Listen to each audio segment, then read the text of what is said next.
The observant among you may have noticed that I'm wearing the same shirt in this video as I was in last video.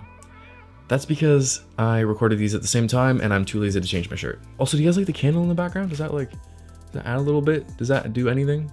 Does it?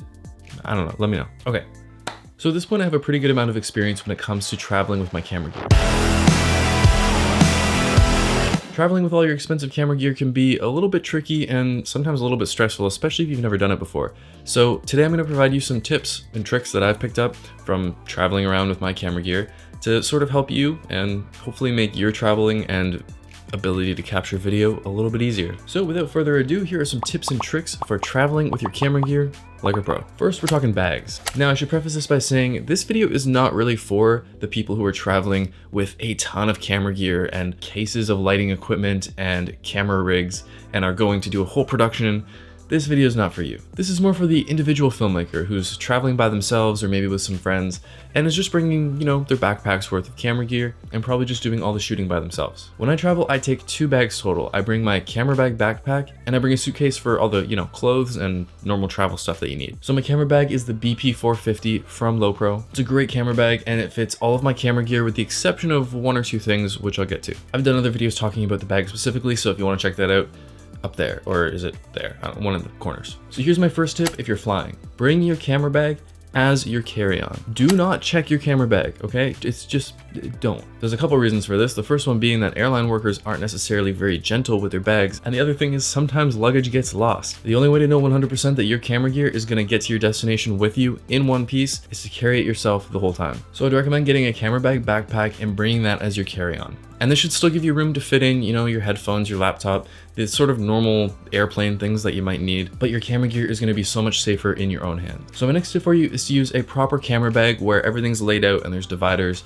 and you can see the whole thing when you open it up. When you carry this much technology and stuff with you, it's a lot more likely that your bag is going to be pulled aside for a more detailed check and search at security. I would say about 9 times out of 10 I'm going flying, my bag gets pulled aside and they usually swab it with a little thing to test it for drugs. And the fact that they can just open one zipper and see everything laid out and touch everything with their little swabby thing, it makes those security checks go way faster. Now, if you're like me and you always like to be prepared for every possible shooting situation, you always want to have every little bit of equipment with you at all times, then your bag probably gets pretty full and pretty heavy when you're traveling normally. If you're traveling somewhere far, I would urge you to fight this instinct and only pack the essentials. Just bring the equipment that you know you're gonna need. If there's stuff that's like a maybe, or if it's something really heavy that you're probably not gonna use, just leave it at home. If you're traveling, you're most likely doing a lot of walking around, maybe some hiking, some climbing, who knows. But you're gonna be lugging that bag around with you all day. So every pound that you can cut off from that camera bag is going to make a big difference over the course of the trip. So take stock of your equipment and make sure you're just bringing the essentials. Do you really need those 2 prime lenses, or will 1 zoom lens get the job done?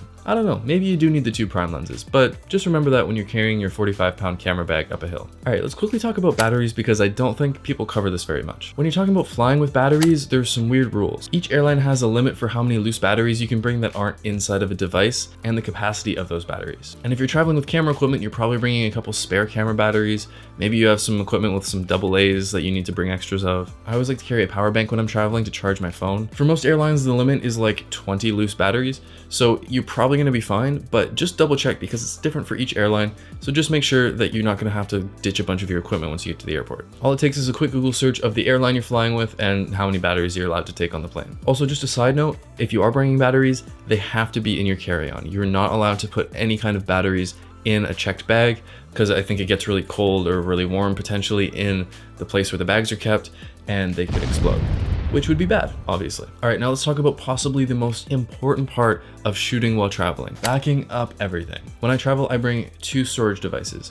The main SSD that I put all of my stuff onto, that's my first copy, and the one that I edit off because it's a fast drive. And then I bring a cheaper, slower hard drive to copy everything from the SSD over so that I always have a backup. At the end of each day on a trip, I put all of my SD cards into my laptop with the hard drives plugged in and make 2 copies right away, one to the SSD and one to the hard drive. You do not want to wait till the end of the trip to copy this stuff off your SD card. And even if you are copying it off your SD card, do you really want that one hard drive to be the only copy while you're out about in the world where your bag could get stolen, the SSD could break? You never know when an SD card or any kind of storage is going to fail and just get corrupted out of the blue. It happens. And it would absolutely suck for you to travel halfway across the world to get cool photos and videos and come back with absolutely nothing. But file corruption isn't the only reason that you want to back up your stuff. When you're traveling, especially if you're in a touristy area, the rates of theft are always going to be way higher than if you're at home. You're in a place you don't know, you probably look like a tourist, and that makes you vulnerable. So what I recommend doing with your 2 storage backups, you keep one in the hotel or wherever you're staying, and you keep one on your person, in your camera bag, in your jacket, whatever. This way, in the unfortunate and unlikely event that you get mugged while you're out and about, you're not gonna lose all your files because you have a backup back at the hotel. Or switched around, it's possible someone could break into your room while you're not there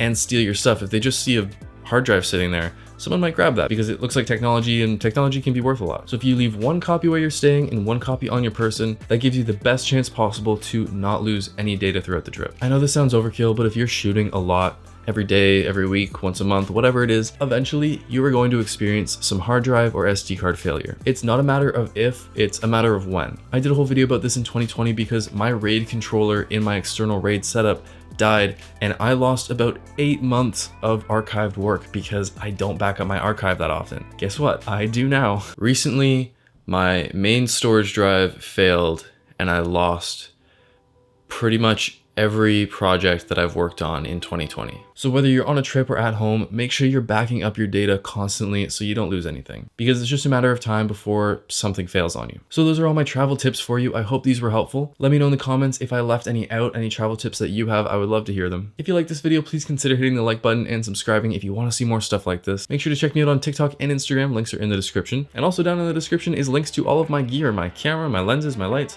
It's all linked in the description if you want to check any of that stuff out. Thank you for watching, guys, and I will see you in the next one.